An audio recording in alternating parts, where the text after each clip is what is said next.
உலகமெங்கிலும் வாழ ரோஜா தமிழ் டிவி நேயர்களே, உங்கள் அனைவருக்கும் என் பணிவான வணக்கங்கள்.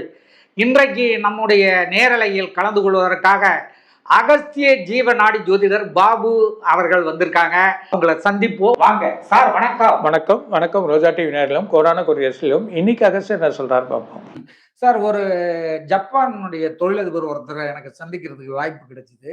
அப்ப சந்திக்கும் போது அவர் பல தொழில்கள் எல்லாம் பண்ணிட்டு இருக்கு ஒரு இந்தியாவில். ஏன்னா ஜப்பான்காரங்க எல்லாமே இந்தியாவில் தொழில் தொடங்கணும்னு ரொம்ப ஆர்வமா இருப்பாங்க. அப்போ நான் ஒருத்தரை சந்திக்கும் போது அவர் சொன்னாரு, டெல்லி, தமிழ்நாடு, டெல்லியை போய் முதல்ல பிரைம் மினிஸ்டர் பார்க்குறாங்க. அடுத்து அவங்க தமிழ்நாட்டில் இருக்கிற ஆலயங்கள் அது இதெல்லாம் சுற்றி பார்க்குறாங்க அப்படின்னு சொல்லும்போது நான் சொன்னேன், உங்களுடைய பிஸ்னஸ் எல்லாம் தமிழ்நாட்டில் நீங்கள் தொடங்கலாமே அப்படின்ட்டு. இதை நான் சொல்றது ஒரு சில வருடங்களுக்கு முன்னாடி சார். அப்போ அவர் சொன்னார், இப்போ இங்கெல்லாம் தொழில் தொடங்கணும்னா அதற்கு பல நடைமுறை சிக்கல் இருக்கு. ஏன்னா அவங்கெல்லாம் இந்த இதெல்லாம் கொடுக்க மாட்டாங்க சார், அன்பளிப்புகள்லாம் கொடுக்க மாட்டாங்க. ஊழல் விவகாரங்களே அவங்க விரும்ப மாட்டாங்க. எல்லாத்தையுமே ஸ்ட்ரெயிட் ஃபார்வர்டா பண்ணணும் தான் அவங்க விரும்புவாங்க. சட்ட திட்டங்கள் என்ன இருக்கோ அதுக்கான விஷயங்களை எல்லாம் பண்ணுவாங்க. சட்ட திட்டங்களுக்கு அப்பாற்பட்டு இப்போ கொல்லைப்புற வழியா ஏதாவது பண்ணி அந்த லைசன்ஸை வாங்கணும் அப்படிலாம் அவங்க பண்ண மாட்டாங்க. நாங்களும் விரும்ப மாட்டோம். ஆனா இன்னைக்கு உங்க தமிழ்நாட்டுல இந்த மாதிரி இருக்கு. இன்றைக்கு இல்லை, நான் சொல்றது ஒரு 7-8 வருஷத்துக்கு முன்னாடி, 10 வருஷத்துக்கு முன்னாடி இருக்கு. அதனாலதான் நாங்க தமிழ்நாட்டுக்கு வர்றது இல்லை அப்படின்னு அவங்க சொன்னாங்க சார்.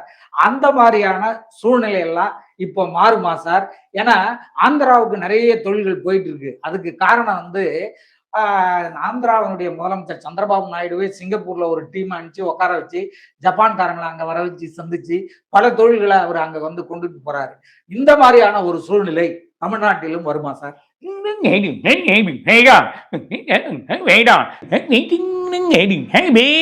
கண்டிப்பாக பிரச்சனை. ஒன்று ஒரு வருஷம் வெயிட் பண்ணுங்க. இந்த ஒரு வருஷத்துல இவங்க ஃபுல்லாக டெவலப் ஆகிடுவாங்க. நிறைய தொழில் எடுத்துட்டு வந்துடுவாங்க. இவங்க மாற்றுறது சிங்கப்பூரா போகிறது தான் மாற்ற போகிறாங்க. இன்னும் ரோட் லெவல்லாம் நல்லா போகுது இந்தியாவில். அது தமிழ்நாட்டில் பர்டிகுலராக பாருங்க. ஓ சூப்பர் சார். சார், இப்போ இந்திய யூனியன் மினிஸ்டர் தர்மேந்திர பிரதான் கல்வி மந்திரி அது இந்த நீட்டு தேர்வு பல தேர்வுகளில் குளறுபடி நடந்துட்டதால புதுசாக ஆரம்பித்த ஒரு காக்ரோச் ஜனதா பார்ட்டி அப்படிங்கிற ஒரு கட்சி அவரை பதவியை விட்டு எடுக்கணும் அப்படின்னு போராட்டம் பண்ணிட்டு இருக்காங்க. இதனால அந்த கட்சிக்கு மிகப்பெரிய ஆதரவு பெருகிருக்கு. அவங்க கூட டெல்லியில ஜந்தர் அந்த பகுதியில ரொம்ப நாளா உண்ணாவிரதம் கூட இருந்தாங்க. இந்த மாதிரி அந்த தர்மேந்திர பிரதானுக்கு எதிர்ப்புகள் வளர்க்கறதால இப்ப கூட மத்திய அமைச்சரவையில ஏதோ மாற்றம் நடக்க போறதா சொல்றாங்க. அவரை மந்திரி பதவியை விட்டு எடுப்பாங்களா சார், இல்ல அவரே இருப்பாங்க?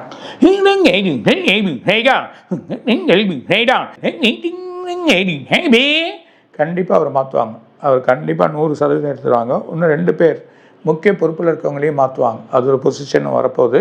இப்போ சேஞ்சஸ் நடக்க போகுது. அது இல்லாமல் ஒரு முக்கியமான இருக்கக்கூடியவர் நிதின் கட்கரியோ யாரோ அவருக்கு சில பொறுப்புகளும், இந்த பியூஷ் கோயல் அப்படி சொல்லக்கூடிய சில பொறுப்புகளும் கொடுக்க போகிறாங்க.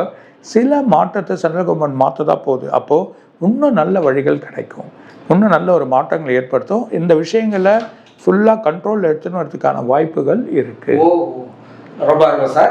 சார், அப்படின்னா இப்போ நம்முடைய இந்திய நாட்டினுடைய நிதி அமைச்சராக நிர்மலா சீதாராமன் இருக்காங்க. அவங்களையும் மாற்ற போகிறதா ஒரு அரசியல் வட்டாரத்தில் சில பேர் பேசிட்டு இருக்காங்களே, அது உண்மையா சார்? அது நடக்குமா?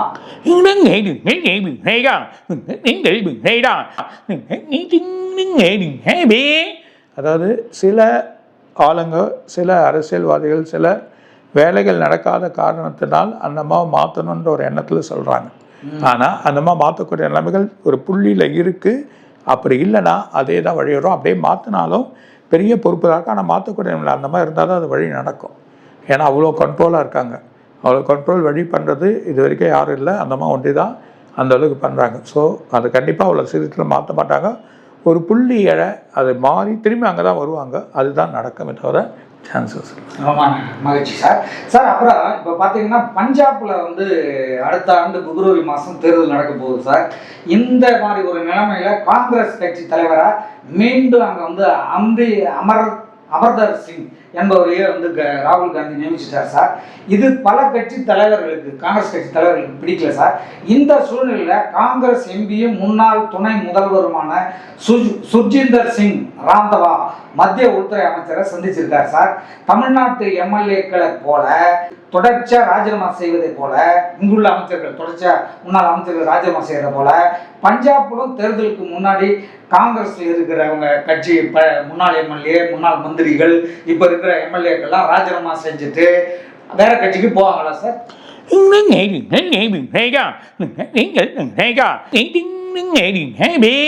காங்கிரஸ்ல அந்த மாதிரியே பண்ண மாட்டாங்க. 1-2 நடக்கலாம் தவிர சான்ஸே கிடையாது. அது மாதிரி பண்ணதுக்கு வாய்ப்பு இல்லை. தைரியம். அதே நேரத்தில் அங்கே இருக்க கட்சியே வலுவாகும். ஆனால் இப்போது ஆளுங்கட்சி ஒரு சில வழிகள் பண்ணி, சில வேலைகள் பண்ணி, சில வாக்குறுதிகள் கொடுத்து செயல் பண்ணணும்னு நினச்சாலும் இப்போ இருக்க கட்சிக்கு தான் வலுவாக இருக்குன்றதை சொன்னாங்க. Okay sir. சார், அப்புறம் ஹைதராபாத்ல இருந்து 60 கிலோமீட்டர் தூரத்தில் லட்சுமி நரசிம்ம சுவாமி எழுந்துள்ளி உள்ள யாதகிரி குட்டா என்ற 1000 ஆண்டுகள் பழமையான கோயில் வந்து குகை கோயில் இருக்கு சார். அறக்கட்டளை சார்பாக சிலரை நியமிக்கும்படி முதல்வர் ரேவந்த் ரெட்டிக்கு கடிதம் எழுதியிருந்தார் அறநிலையத்துறை அமைச்சர் சுரேகா சார், கொண்டா சுரேகா. ஆனால் காங்கிரஸ் ஆளும் தெலுங்கானாவில் முதல்வரான ரேவந்த் ரெட்டி அவருக்கு பதிலாக வேறொருவரை நியமிச்சிட்டார் சார். தனது வெளிநாட்டு பயணத்தை முடித்துக்கொண்டு ஒரு நாள் முன்பே ஹைதராபாத் திரும்பிவிட்ட சுரேகா கடந்த வாரம் நடந்த அமைச்சரவை கூட்டத்தில் பங்கேற்கல சார். தொடர்ச்சியாக முதல்வர் ரேவந்த் ரெட்டியுடன் ஏற்பட்டுள்ள பிரச்சனை காரணமாக அவர் வந்து அமைச்சரவை கூட்டத்தில் பங்கேற்கலன்னு சொல்கிறாங்க சார். சுற்றுச்சூழல், வனம் மற்றும் அறநிலையத்துறை என்று 3 துறைகளிலும் அமைச்சராக இருக்கும் சுரேகா அடுத்து என்ன செய்வார் சார்? தமிழ்நாட்டு அரசியலை போல தெலுங்கானா அரசியலிலும் ஆட்கள் பதவிகளை ராஜினாமா செய்வாங்களா சார்?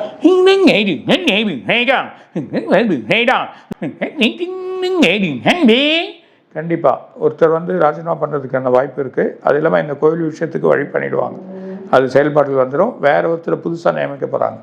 அதுக்கான வழி கண்டிப்பாக. அது இல்லாமல் தெலுங்கானா, பர்டிகுலராக தெலுங்கானா இந்த வாட்டி ஒரு எலெக்ஷன், அதாவது இப்போ வின் பண்ணிட்டாரு, அடுத்த வர எலெக்ஷனில் மாற்றங்கள் ஏற்படுறதுக்கு வாய்ப்பு இருக்கு. ஓ, சூப்பர் சார்.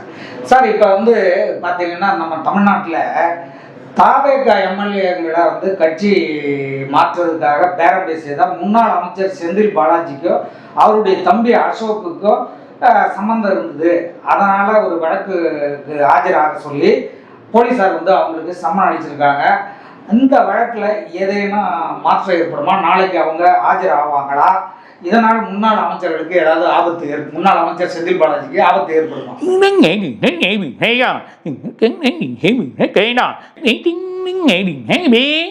ஏற்கனவே அது வழக்கு இருக்கு அவருக்கு. அது ஒரு பிரச்சனை ஆக போகுது. இந்த வழக்கிலையும் ஒரு சின்ன பிரச்சனை ஆகும். குழப்பாவதுக்கான வாய்ப்புகள் அதிகமாக இருக்குன்றதை சொல்கிறார். சார், இதே மாதிரி முன்னாள் அமைச்சர் ஒருத்தர் வந்து மிகப்பெரிய பதவியில் இருந்தார். திருவண்ணாமலை மாவட்டத்தை சேர்ந்தவர். அவர் வந்து கட்சி தாவறதுக்கான வாய்ப்புகள் அதிகமாக இருக்குன்னு அந்த கட்சியிலையும் வெளியில் உள்ள கட்சியில் இருக்கிற அரசியல்வாதிகளும் அரசியல் நோக்கர்களும் பேசிக்கிறாங்க. அது நடக்குமா?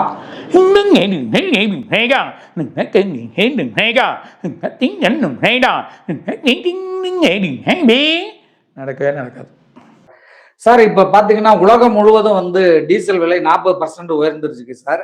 அதே சமயம் பெட்ரோல் டீசல் விநியோகத்திலும் தட்டுப்பாடு உருவாகி இருக்கு சார். இந்தியாவில் இது போன்ற நிலைமை வந்து ஏற்படல. இந்த நிலை உலக அளவுல தொடருமா? ஒரு கட்டத்தில் மீட்டு உபயோகத்திற்கான கேஸ் சிலிண்டரின் விலை 2000 ரூபாய் வரை உயரும் என்று கணித்து சொன்னார்கள். ஆனால் இப்போதைய நிலையில் 960 ரூபாய் என்ற நிலையில் தான் இருக்கு. இதன் விலையில் மாற்றம் ஏற்படுமா? இதே நிலை தொடருமா?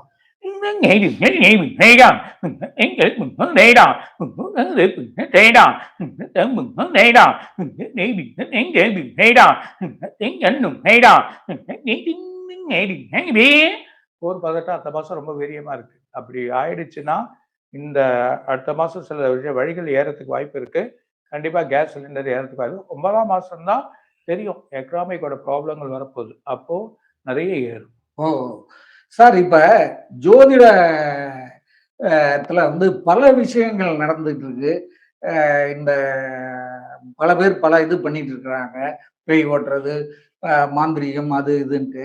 அதுல கூட சமீபத்துல சார் நம்ம ஏதாவது ஒரு காரியத்தை நினைச்சு இல்லை ஏதாவது ஒரு பதவிக்காக போட்டியிடும்போது அதுல வெற்றி பெறதுக்கு மயானத்துல சுடுகாட்டுல வந்து ஏதோ ஒரு யாகங்கள் அதெல்லாம் நடத்தினா வந்து அந்த இதை வெற்றி பெறலாம் அப்படிங்கிற மாதிரி ஒரு சில வீடியோக்கள்ல நான் பார்த்தேன் சார். மயான பூஜை அப்படியெல்லாம் பண்ண முடியுமா? அப்படியெல்லாம் நடத்த முடியுமா? அப்படியெல்லாம் நடக்குமா?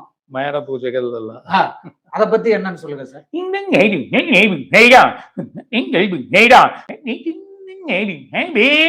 அது மயான பூஜைன்றது 12 மணிக்கு இல்லைன்னா விடிய காலைல 3 மணிக்கு அந்த மாதிரி டைம்ல செய்யக்கூடியதுதான் மயான பூஜை. காரியங்களை வழி பண்ணி ஒரு வசியமான காரியம் பண்ணலாம், இல்ல நமக்கு ஒரு காரியத்தை சக்சஸ் பண்ணும் வழி பண்ணுன்றப்போ பண்ணலாம். இது வந்து தாந்திரிக், அதாவது என்ன சொல்றாங்க, மாந்திரவாதிகள் வந்து பண்ணக்கூடிய ஒரு நிலைமை. ஸோ இப்போ ஒவ்வொரு இது எடுத்துக்கணும். ஜாதகத்தை எடுத்தீங்கன்னா உனக்கு வந்து தசாபுத்தி பலன் இல்லை, பிரச்சனை இருக்கு அப்படின்றத சொல்லுவாங்க. அதே அருள்வாக்கு எடுத்தீங்கன்னா உங்க ப்ராப்ளம் இருக்கு, இந்த கோயில் போங்க, அது வழி பண்ணுவாங்க. மாந்திரவாதிகள் எடுத்தீங்கன்னா இந்த விஷயத்த பண்ணி நம்ம சக்சஸ் பண்ணலாம். இது எல்லாருக்கும் நடக்காது. யாருன்னா ஒருத்தருக்கு வழியா நடக்குமே தவிர, தப்பான விஷயங்கள் பண்றது ரொம்ப தப்பான வழியா தான் போகுமே தவிர, இன்னைக்கு இது நல்லா இருக்கும், அதாவது இந்த விஷயத்த நம்ம பண்ணிட்டு நல்லா இருக்கணும், நாளைக்கு அதோட கர்மா அனுபவிக்கிறது பெருசாயிடும். அவங்க வீட்டுல எதனா ஒரு இன்சிடென்ட் நடந்துனே இருக்கும், எதனா ஒரு பிரச்சனை நடந்துனே இருக்கும். லாஸ்ட்ல என்ன பண்ணுவாங்க, அது தேடியே போவாங்க. அதுல ஒண்ணு அது கர்மாவை அனுபவிக்கிறதுக்கு அதிகமாயிடுமே தவிர அந்த கர்மாவை குறைக்கக்கூடிய நம்பிக்கை வராது அப்படின்றத சொல்றாங்க. சோ வந்து கர்மாக்கள் அதிகமாயிட்டே இருக்குன்றீங்க. ஆமா, ஏற்கனவே நம்ம பண்ணிருக்கிறது தப்பு, ஒண்ணு நம்ம வழிமுறைகளை தப்பான விஷயங்கள் போக சொல்ல என்ன ஆகும்.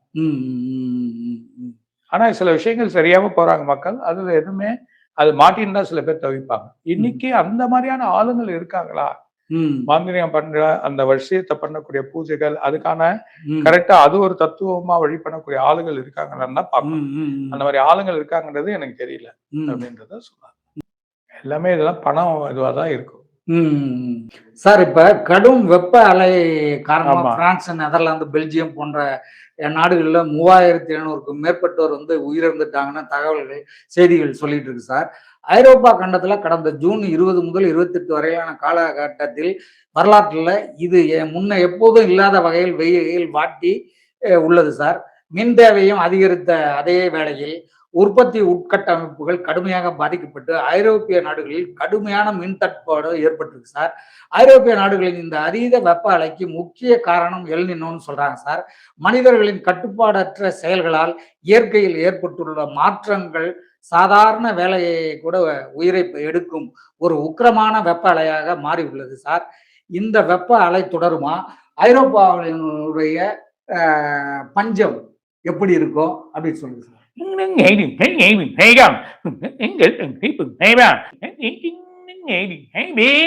இந்த மாசம் எண்டு வரைக்கும் கடைசி சாரா இருக்கணும். அது இல்லாம ஆகஸ்ட் 15ஆம் தேதி இந்த வருஷம் ஆகஸ்ட் வரைக்குமே நமக்கு வெயில் அதிகமா இருக்கும். ஸோ எப்பவுமே ஜூன் வந்ததே பாதியில குறைஞ்சிரும். அதுதான் ஸ்கூல்ல ஆரம்பிக்குது. ஆனா இந்த டைம்ல வந்து மிகப்பெரிய இதுவா இருக்கும். ரொம்ப கேர்ஃபுல்லா மக்கள் இருக்கிறது ரொம்ப நல்லது. அதுவும் பர்டிகுலரா யூரோப்பியன் மக்கள். இது இல்லாம ஒரு கண்ட்ரில பார்த்தீங்கன்னா சில இடத்துல மக்கள் அங்க வாழ மாட்டாங்க, வெளியே வருவாங்க. அந்த மாதிரி ஒரு சூழ்நிலை ஏற்பட போது. அது இல்லாம சில இடத்துல இன்னும் கொஞ்சம் பேர் இறக்கத்துக்கான வாய்ப்புகள் உண்டு. அதே நேரத்துல 2 எரிமலை சடனா வெளியே இருப்பது, அதுல ஒரு எரிமலை சில விஷ வாயுவோட வெளியே வரலாம். அங்க இருக்கக்கூடிய மக்கள் அதுல ஆபத்துல சில இல்ல அங்க ஃபயர் ஆகலாம். அந்த மாதிரி சொல்ல ஒரு விஷ வாயுவா வர்றதுனால சில பேர் அங்க இறக்கத்துக்கோ இல்லை அங்க மக்கள் வந்து கஷ்டப்படுறதுக்கோ ஒரு சூழ்நிலை ஏற்பட போகுது. இது இல்லாம மாற்று வழியா சில வழிகள் பண்ணாலும் நார்த்தன் வெஸ்ட் கண்ட்ரி ஃபுல்லாவே அடிப்படும். நார்த்தன் வெஸ்ட் கண்ட்ரி ஃபுல்லாவே ஒரு பெரிய ப்ராப்ளத்தை இதுவாக போகுது. ரொம்ப கேர்ஃபுல்லா இருங்க, நிறைய டிராவல் பண்ணாதீங்கன்றத சொல்றேன். ரொம்ப நல்ல விஷயம் சார். 2019 ஆண்டு முதல் சர்க்கரையின் குறைந்தபட்ச விற்பனை விலை 31 ரூபாயாகவே இருந்து வருது சார். ஆனால் கரும்புக்கான விலை வந்து 2750 இருந்து 3550 ரூபாயா உயர்ந்திருக்கு. ஆகவே சர்க்கரையின் குறைந்தபட்ச விற்பனை விலையை 31 இருந்து 41ஆக உயர்த்தணும்னு சர்க்கரை ஏற்றுமதிக்கான தடையையும் தளர்த்தணும்னு இதனால் வந்து கொள்முதல் ஊக்கப்படுத்தவும் மகாராஷ்டிரா அரசு, மத்திய அரசு வலியுறுத்தி வருது சார். இந்த மாதிரி சொல்லியிருக்கிறதால சர்க்கரையின் விலை உயருமா என்ன, கொள்முதல் விலை உயருமா என்னன்னு சொல்லுங்க சார்.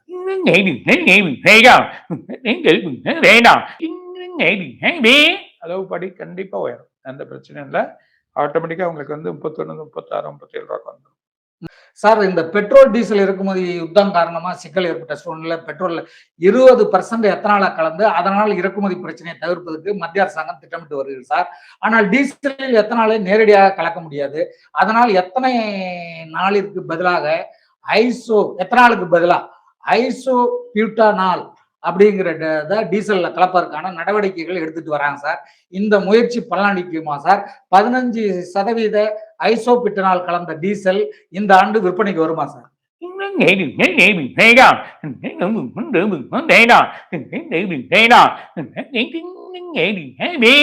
இந்த 3 மாசத்துல தெரிஞ்சிடும்.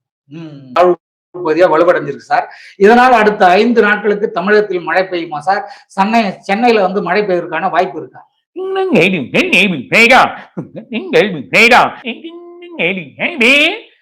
தேதியில 18ஆம் தேதிக்குள்ள மிகப்பெரிய மழை இருக்கு. விட்டு விட்டு விட்டு மழை பெஞ்சுனே இருக்கும்.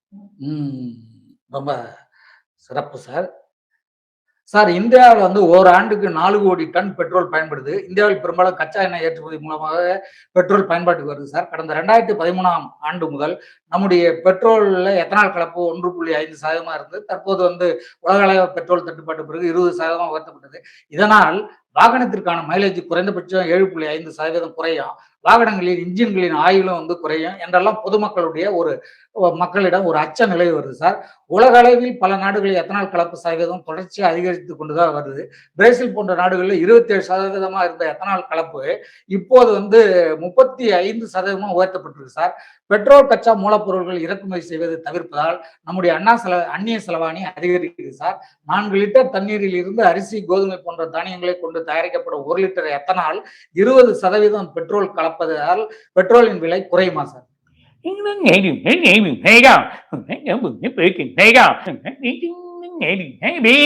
இது பெருசா குறையிற வாய்ப்பு இல்லை. ஆனா இது வந்து கேஷுவலா எடுத்துட்டு வந்துடுறாங்க எல்லாத்துக்கும். சார் வழக்கமா வந்து இந்த ஜூலை மாதத்துல கல்லெண்ணெய் வந்து கடல் மாதிரி காட்சியளிக்கும். ஆனா இந்த ஆண்டு கர்நாடகாவிலையும் பருவமழை கைவிட்டு விட்டதால வெறும் குடிநீர் தேவைக்காக மட்டும் தண்ணீர் திறந்து விடப்பட்டு இப்போது கல்லெண்ணெய் வந்து மற்றும் அதை சுற்றியுள்ள பகுதிகள் மணலும் புதருமாக வறண்டு காணப்படுது சார். இந்த ஆண்டிற்கான குறுவை சாகுபடி விவசாயிகள் மேற்கொள்ள முடியாது. சம்பா சாகுபடிக்காவது தண்ணீர் வந்து வருமா சார்?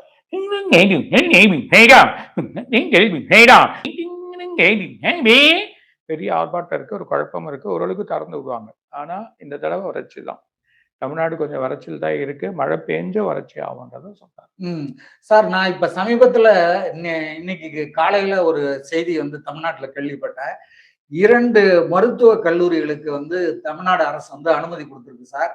இதுவரைக்கும் வந்து அந்த மருத்துவக் கல்லூரிகள் அனுமதி வாங்கணும்னா சட்ட ரீதியா வந்து பல பர்மிஷன் வாங்க வேண்டியிருக்கும், ஃபீஸ் கட்ட வேண்டியிருக்கும். சட்டத்திற்கு புறம்பாக சட்டத்திற்கு அப்பாற்பட்டு சில தொகைகள், சில கோடி தொகைகளை வந்து செலவு பண்ணாதான் அந்த கல்லூரி வட்டாரத்துல பேசிப்பாங்க சார்.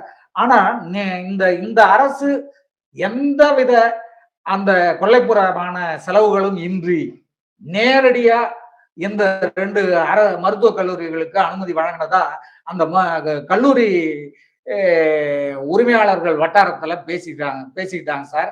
இது ஒரு மிகப்பெரிய ஊழலற்ற ஆட்சி அப்படிங்கிறதுக்கு ஒரு நல்ல எடுத்துக்காட்டு அப்படின்னு வந்து அவங்க சைட்ல பேசிக்கிறாங்க சார். இந்த நிலை வந்து தொடருமா சார்? இது எப்படி இந்த ஆட்சிக்கு வந்து இதனுடைய பெயர் வந்து எப்படி இருக்கும், எப்படி போகும் இந்த ஆட்சி?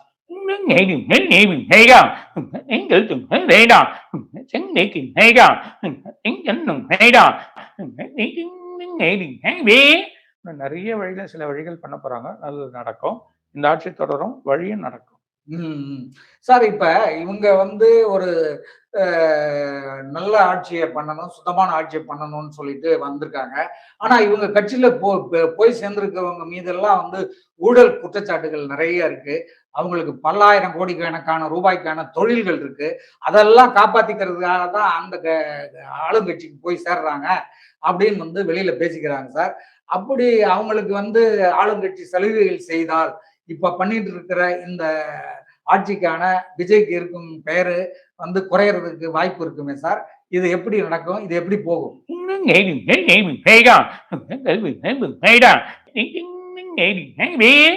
எந்த தப்பு செய்ய விட மாட்டாங்க. இவங்களும் சில விஷயங்கள் நல்லது செய்ய போறாங்க. அதனால அவர் எந்த தப்பும் செய்ய விட மாட்டாரு. இல்லைன்னா எல்லாத்தையும் அமுச்சுடுவார். அந்த மாதிரி சுச்சுவேஷன் தான் ஏற்படும். ஓ! Super sir. இதுவரை வந்து நீங்க சொன்ன அத்தனை ப்ரிடிக்ஷனும் வந்து நம்முடைய வியூவர்ஸ்க்கு பயன்பட்டுருக்கும் சார். இது போல பல விஷயங்கள் வந்து நம்முடைய வியூவர்ஸ்க்கு வர வர குடுப்போம் சார். கண்டிப்பா. உங்களுடைய இந்த கணிப்புகள் மிக அருமையாகவும், அற்புதமாகவும் இருந்தது சார். இன்றைக்கு உலக மக்கள் இந்தியாவுல ஓரளவுக்கு பொருளாதாரம் பரவாயில்ல சார். ஆனா உலக அளவுல இருக்கக்கூடிய இந்தியர்கள், தமிழர்கள், தொழில் பண்றவங்க, வேலையில இருக்கிறவங்க எல்லாம் சஃபர் ஆயிட்டு இருக்காங்கல்ல சார். இது ஏன்? இது வந்து நீங்குவதற்கான வாய்ப்பு இருக்கா சார்?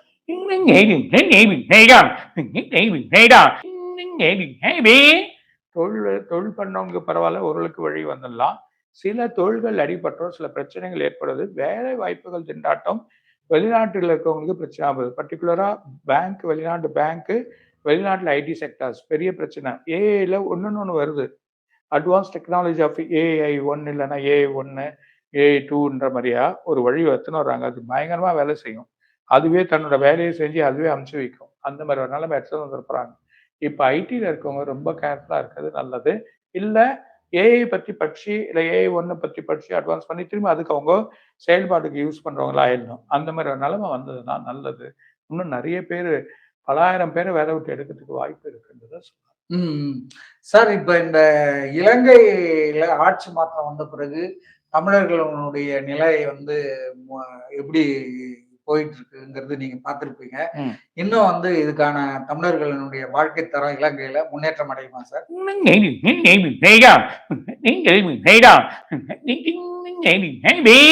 பிரச்சனை நல்லாயிடும். சார், மலேசியாவுல இப்ப வந்து சூழ்நிலை நல்லா தான் போயிட்டு இருக்கு.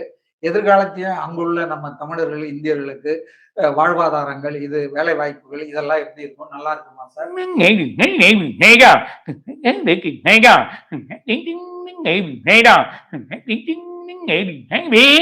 அங்க சின்ன அரசியல் குழப்பம் வருது, சில மாற்றங்கள் ஏற்பட போகுது. அது வந்ததுன்னா இன்னும் நல்லா ஆயிடுவாங்க தமிழர்கள். இன்னும் வழி இருக்கு. ரொம்ப மகிழ்ச்சி சார். ரொம்ப சிறப்பாகவும் பல கேள்விகளுக்கு அருமையாகவும் பதில் சொன்னீங்க. மீண்டும் இந்த அடுத்த வீடியோல உங்களை சந்திப்போம் சார். இன்று சிறிது மின்சார தடையினால நம்ம சரியா பண்ண முடியல. அடுத்த முறை வந்து சிறப்பா பண்ணுவோம் சார். ரொம்ப மகிழ்ச்சி சார். நன்றி சார். அடுத்த வீடியோல சந்திக்கிறேன். வணக்கம். வணக்கம். ரோஜா டிவி நேயர்களும் கோடான கோடி இன்னும் நிறைய காரியத்தை சொல்வார். வணக்கம். இதுவரை நீங்க பார்த்த இந்த நிகழ்ச்சி உங்களுக்கு பிடிச்சிருக்கும் அப்படின்னு நினைக்கிறோம். இது மாதிரி பல சுவாரஸ்யமான நிகழ்ச்சி உங்களை வந்து சென்றடைய நீங்க செய்ய வேண்டியது ஒன்னே ஒண்ணுதான்.